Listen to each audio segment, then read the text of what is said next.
안녕하세요. 매일 새로운 사연을 전하는 읽어주는 사연 라디오입니다. 구독과 좋아요, 많은 공유 부탁드립니다. 오늘의 사연 시작하겠습니다. 안녕하세요. 8살 난 아들 하나 키우고 있는 40대 여성이에요. 제가 무슨 몇 억씩 쌓아놓고 사는 부자는 아니지만 여기까지 오는 길이 쉽지만은 않았어요. 그래도 자식 보기 부끄럽지 않을 만큼 열심히 최선을 다해 살았지요. 그런데 이제 와서 생각지도 못한 이유로 시부모님과 등을 지게 되었으니 마음이 무겁고 착잡하네요. 싫은 소리 안 하고 사는 가정이 없다지만 제가 이런 상황에 처할 줄은 저조차도 몰랐습니다. 지인의 소개로 남편을 만났는데 당시 남편은 대기업을 다니고 있었고 저는 작은 가게를 운영하고 있었어요. 가게를 운영하기 전에는 저도 직장 생활을 했었는데 남편이 다니는 회사만큼 좋은 곳은 아니었고 월급도 박봉이라 돈이 영 모이지 않더라고요. 그래서 나이 29살에 다니던 회사를 때려치고 친정어머니의 도움으로 작은 피자 가게를 열었습니다. 그리고 운이 좋았는지 1년 만에 그 지역에서 5손가락 안에 드는 맛집으로 인정받게 되었고 남편을 만났을 당시에는 가게가 어느 정도 안정세에 들어선 때였어요. 사귄 지 2년 만에 양가의 축복 속에서 부부의 연을 맺었는데 당시 시댁도 사정이 나쁘지 않았고 친정은 경제적으로 여유가 있었습니다. 덕분에 시댁에서 5천, 친정에서 1억 정도 경제적 지원을 받았고요. 그리고 저희 둘이 모은 돈도 제법 있었기에 4억대 아파트에서 신혼살림을 시작할 수 있었지요. 솔직히 말해서 당시 제 주변의 많은 친구들이 저를 부러워했어요. 하지만 그 행복은 오래가지 못했습니다. 제가 아들을 낳고 얼마 지나지 않았을 때였는데 아버님이 갑자기 사업을 하겠다면서 회사를 나오신 게 화근이었지요. 명예퇴직까지 2년도 남지 않았던 터라 어머님께서 절대 안 된다고 말리셨다는데 저희 아버님 성격이 소위 당신 말이 법이라는 분이세요. 게다가 평소에도 어머님 따라 멍청한 여 편내라고 칭하시며 많이 무시하셨거든요. 말이 나와서 말이지만 결혼 전에는 아버님 어머님을 자주 뵐 일도 없었고 어쩌다 뵙게 돼도 워낙에 아버님이 말수가 없으셨어요. 그러니 아버님께 그런 면이 있는지는 상상도 못했다가 처음 명절 때 아버님이 어머님한테 욕하는 걸 보고는 큰 충격을 받았네요. 그리고 무엇보다 시댁의 경우 경제권이 아버님한테 있다 보니 걸핏하면 돈을 빌미로 처자식을 쥐고 흔드시기 일쑤셨대요. 그나마 남편이 직장을 다니기 시작한 이후로는 남편한텐 그게 잘 먹히지 않고 있었지만요. 아무튼 상황이 그렇다 보니 아버님의 고집을 아무도 꺾지 못했던 거지요.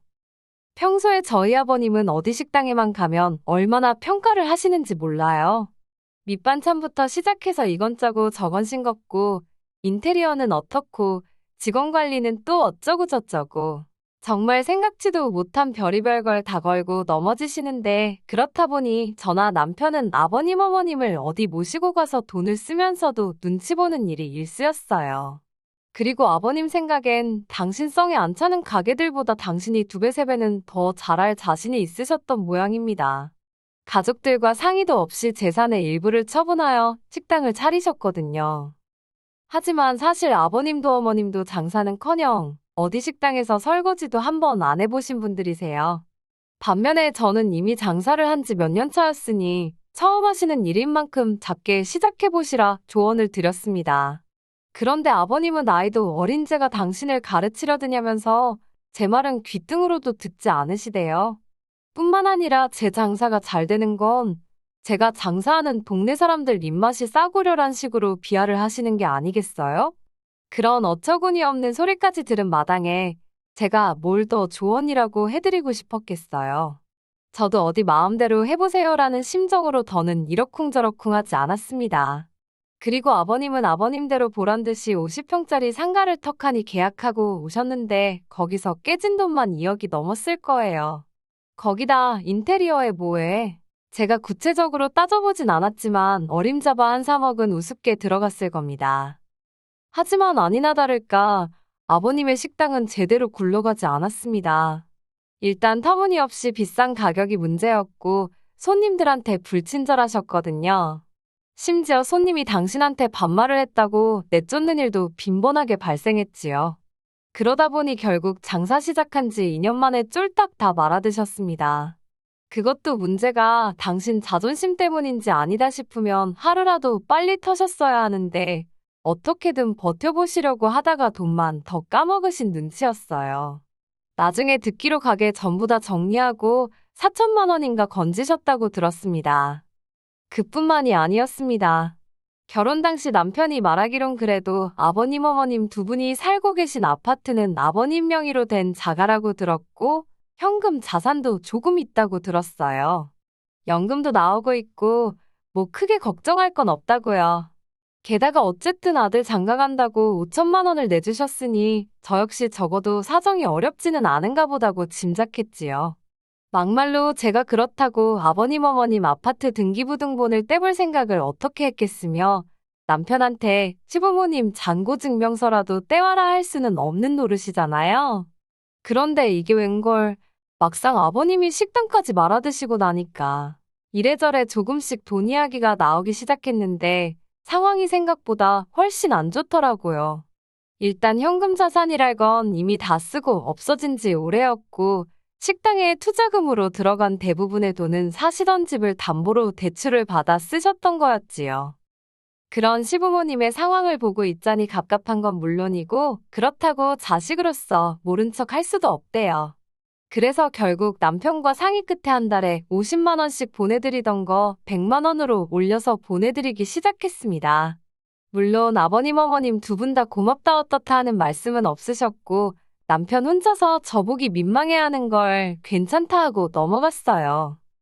그런데 거기서 끝이 아니었습니다. 얼마 후 남편보다 3살 어린 신우가 결혼할 사람이라며 시매부 될 사람을 데리고 왔거든요. 만나보니까 인물도 좋고 사람도 시원시원하니 괜찮아 보이대요. 아버님 어머님도 사윗감이 마음에 들었는지 빨리 결혼을 추진하고 싶어 하셨고요. 그런데 알고 보니까 신우가 모아놓은 돈이 하나도 없었습니다. 그래도 제가 알기로 신우가 직장 생활을 7, 8년 가까이 했는데 정말 돈 1,000만 원도 들고 있는 게 없더라니까요. 오죽하면 보다 못한 제가 신우더러 아가씨 가지고 있는 명품백이라도 좀 가져다 팔라니까 한다는 소리가 그나마 그것들도 다 가짜라대요. 사실 저희 신우가 평소에도 좀 화려하게 입고 들고 다니고 입은 또 고급이라 밥 한 끼를 먹어도 어디 좋은 데 가서 먹고 그러거든요. 근데 그게 자기가 벌어서 자기가 그렇게 쓰고 사는 거니 옆에서 보기에 이해는 안 돼도 전화 한 편이나 별소리 한 적은 없어요. 저희한테 달리 피해를 준 적도 없고요. 그런데 남들이 보기에는 그 속사정을 모르니 신우가 돈 꽤나 있는 집 딸인 줄 아는 경우가 덜어 있더라고요. 시매부 될 사람 역시 신우가 꽤나 있는 집 딸인 줄 알았던 모양이고요. 상황이 그렇다 보니 아버님 어머님은 사윗감은 놓치기 싫지. 결국 당신들 사는 아파트를 담보 잡아 대출을 받아서 신우 시집갈 돈을 만들어 주시더라니까요. 그래서 이래저래 신우가 시집을 가기는 갔어요. 시매부 쪽에서 집 해오고 신우가 혼수해가고 뭐 남들 하는 만치는 해갔습니다. 저야 속으로 딸이 돼서는 신우도 속도 없다 싶었지만 며느리 입장에서 이런 소리를 누구한테 어떻게 하겠어요. 그냥 별꼴이다 생각하고 말았지요. 저나 남편은 별 문제 없이 잘 지내고 있었으니까 크게 개의치 않기도 했고요. 그런데 문제는 작년 초였어요. 신우가 시집간 지 한 반년이나 됐나 아버님 어머님이 저희를 부르시더라고요. 그러더니 하시는 말씀이 지금 사시는 집을 팔기로 하셨다는 겁니다. 대출을 도저히 갚을 수가 없어서 집을 파셨고 이삿짐은 다음 달에 빼기로 하셨다는 거예요. 사실 저도 문득문득 대출은 어떻게 갚고 계신가 한 번씩 걱정이라고 해야 할지 생각은 했지만 제가 달리 도와드릴 수 있는 것도 아니고 괜히 아버님한테 싫은 소리나 들을까 싶어서 물어본 적은 없었거든요. 그러면서 저희더러 하는 말씀이 황당했습니다. 다음 달에 저희 집으로 이사를 할 거니 방을 하나 비워두라고요. 같이 살면서 손자도 봐주고 살림도 도와줄 테니 그런 줄 알라 하시는데 솔직히 어이가 없고 화도 나더라고요. 저희 어머님이요. 제가 가게 장사 때문에 손자인 저희 아들 좀만 봐달라고 부탁드렸을 때 니네 엄마는 뭐 하냐며 저더러 시어미 시집살이 시킬 셈이냐고 얼마나 악을 쓰셨는지 몰라요. 그리고 이후로도 저희 아들 내복 한 벌 선뜻 사주신 적 없으신 분들인데 이제 와서 손잡아 줄 테니 합가하자고 하면 제가 좋다고 할 줄 아셨던 건지 합가는 못한다고 그 자리에서 딱 잘라 말씀드렸습니다. 그러자 지금 시부모더러 길거리에 나 앉으라는 거냐며 난리가 났지요. 남편이 먼저 화를 참지 못하고 그러니까 평소에 아들 며느리가 하는 말 좀 귀담아 듣지 그랬냐며 소리를 지르곤 저를 잡아 끌어 시댁에서 나왔어요. 그러자 저희 뒤통수에 대고 어머님은 통곡을 하시고 아버님은 욕을 하시고 정말이지 다른 집에서 듣진 않을지 아주 남사스러워서 혼났다니까요. 며칠 동안 혼자 생가슴을 앓다가 결국 이 답답한 심정을 친정어머니께 말씀드렸습니다. 그전까지 시댁 일이라면 그저 괜찮다, 잘해주신다, 아무 일도 없다고 둘러대던 저였는데 그때만큼은 정말 얼마나 답답하던지 친정어머니한테라도 털어놓지 않으면 속이 문드러지겠더라고요. 친정어머니는 처음엔 반갑게 제 전화를 받으셨다가 계속되는 이야기를 들으시더니 말수가 점점 없어지시대요. 그리고는 하시는 말씀이 당신도 방법을 한번 찾아볼 테니 일단은 아버님 어머님하고 너무 날 세우지 말라셨어요.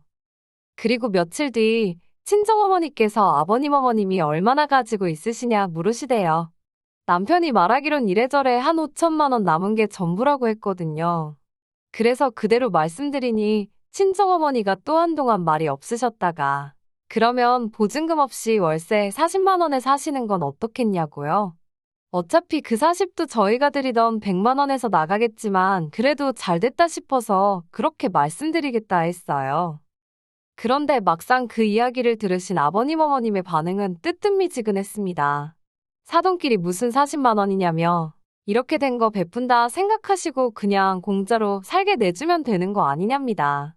그러면서 하시는 소리가 어차피 저희 부모님 돌아가시고 나면 그 재산 다 제목 아니냐고요. 그러니 월세 없이 그냥 사시겠답니다. 황당했지요. 그 오피스텔은 저희 친정부모님도 당신들 노후 대비책으로 마련해 놓으신 거고 주변 시세대로라면 한 달에 월세 80은 받을 수 있는 건데 그나마 사돈이라서 보증금도 안 받고 반값으로 해주신 거거든요. 그래서 제가 그렇게는 말씀 못 드린다 했습니다. 하지만 제가 그 정도로 안 된다 했으니 아버님 어머님도 수긍을 하셨으면 좋았을 텐데 아버님은 기어이 저희 친정어머니께 직접 연락을 드렸더군요. 그리고는 친정어머니더러 서로 돕고 사는 세상 아니냐며 자식을 주고받은 사이에 그깟 40만 원을 꼭 받아서 생색을 내야겠냐, 집주인 행세를 하려드는 거냐, 별의별 말 같지도 않은 소리를 하셨다대요. 저희 친정어머니가 그럼 그냥 살지 마시라는 소리가 목구멍 끝까지 올라왔는데 딸인 제 입장도 있고 해서 꾹 눌러 참고 한번 딸이랑 이야기해보겠다 하셨답니다. 저는 그 이야기를 듣는 내내 어찌나 분하고 속상하던지 온몸이 부들부들 떨리더라고요. 저희 친정어머니가 정말 선의로 베푸시는 건데 아버님은 마치 당신이 뭘 맡겨놓기라도 했다고 생각하신 건지 솔직히 저를 막대하시고 무시하셔도 아버님 연세도 있으시고 성격도 그러하냐고 흘려넘기기 일쑤였어요. 하나하나 따지고 들면 아버님하고는 물론이고 남편과의 사이도 틀어질까 싶어서 나 하나 참으면 그만인 셈 쳤달까요. 그런데 다른 사람도 아니고 저희 친정어머니한테 함부로 말씀하셨단 소리를 들으니 분해서 참을 수가 없었네요. 저는 남편에게 아버님하고 확실히 어느 쪽이든 정리를 하라 했습니다. 들어와서 사실 거면 집세 40만 원 내시고 그게 아니면 알아서 하시라 말씀드리라 했지요. 남편은 저에게 몹시 미안해하면서 아버님 어머님께 제 뜻을 전했고 집안이 뒤집어졌습니다. 아버님은 돈 40만 원 가지고 아주 지 시부모 길을 꺾어 놓으려 든다며 괘씸하다 난리셨고 죽어도 저희 친정어머니께 사과는 못한다 하시대요. 그래서 저도 그러면 그냥 오피스텔 이야기는 없던 걸로 하자 했습니다. 막말로 제가 아버님 어머님한테 사정해서 오피스텔로 모시고 싶은 생각도 없었고요. 그리고 결국 이삿날이 되었어요.